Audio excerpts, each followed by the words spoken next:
et à tous, je suis ravie d'être avec vous ce matin pour vous parler des outils SIM.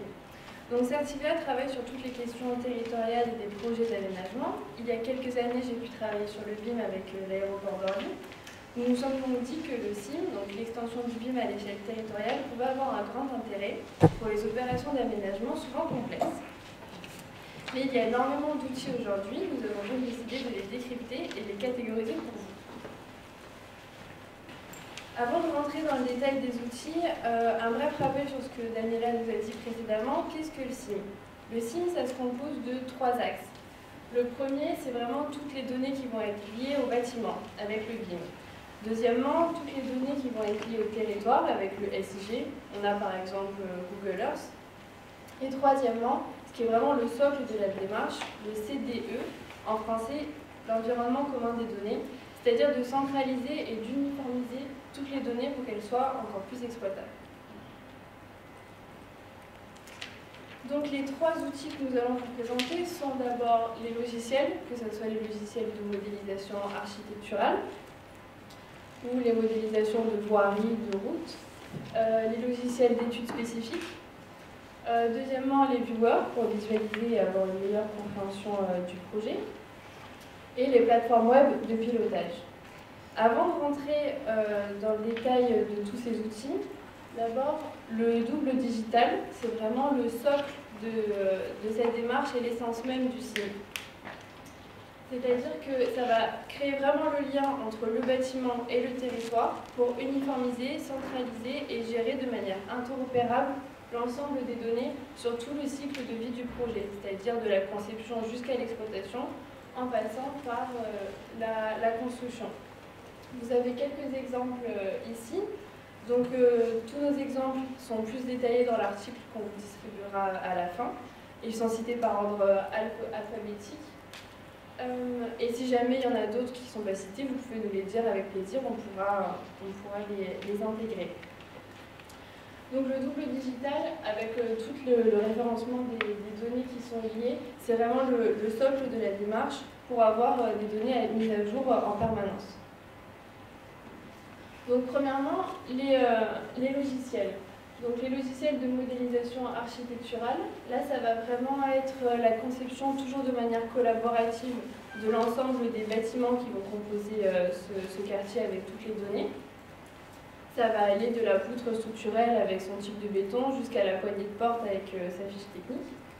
Là, des exemples, Allplan, Archicad, Revit, Vectorworks, etc. Ensuite, les logiciels de modélisation voirie et réseau. Donc là, c'est ce qui va entourer le bâtiment qui va être modélisé.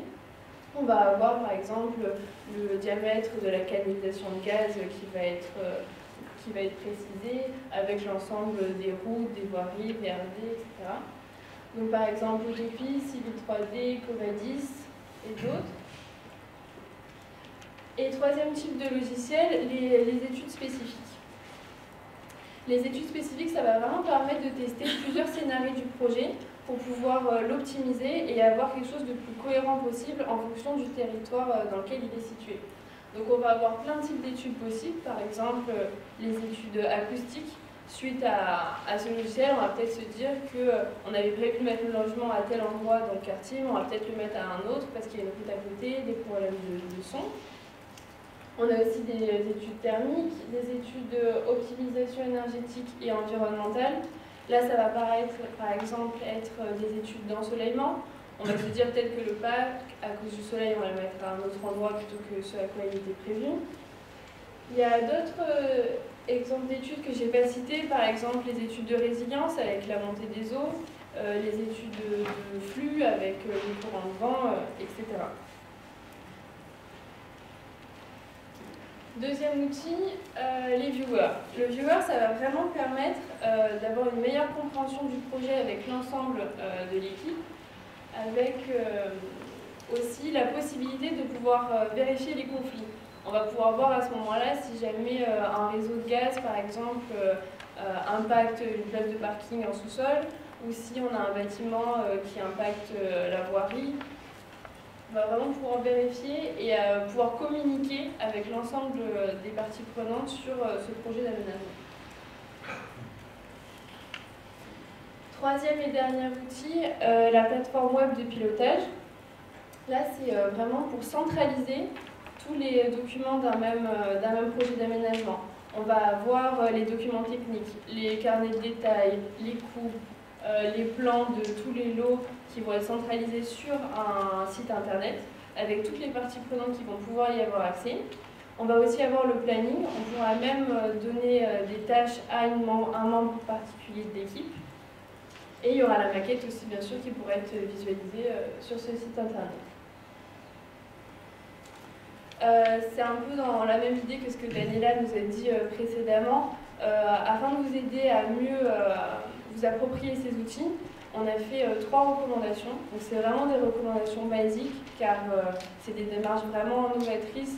Le BIM a commencé à émerger en France en 2014 et le CIM c'est encore plus récent. Donc c'est plus des axes de bonne conduite. D'abord, bien se concerter avec l'ensemble des acteurs. C'est vraiment le pilier aussi de la gouvernance, que chacun discute ensemble du projet pour que tout le monde soit en accord. Bien clarifier la finalité recherchée dès le début du projet. Donc ça va être rédiger un cahier des charges précis sur ce qui est attendu. Le CIM, c'est avant tout un moyen pour réussir le projet d'aménagement. Donc c'est de décider ensemble dès le début à quoi va nous servir le CIM. Faire monter en compétence les acteurs, vu que c'est un sujet assez nouveau, il s'agit d'avoir des équipes qui soient formées pour qu'elles puissent être de réelle valeur ajoutée. Et apporter une attention particulière à la gouvernance des données. C'est un élément clé aussi, c'est d'avoir une rigueur dès le début du projet pour avoir des données qui soient bien rangées pour qu'elles soient le mieux exploitables possible.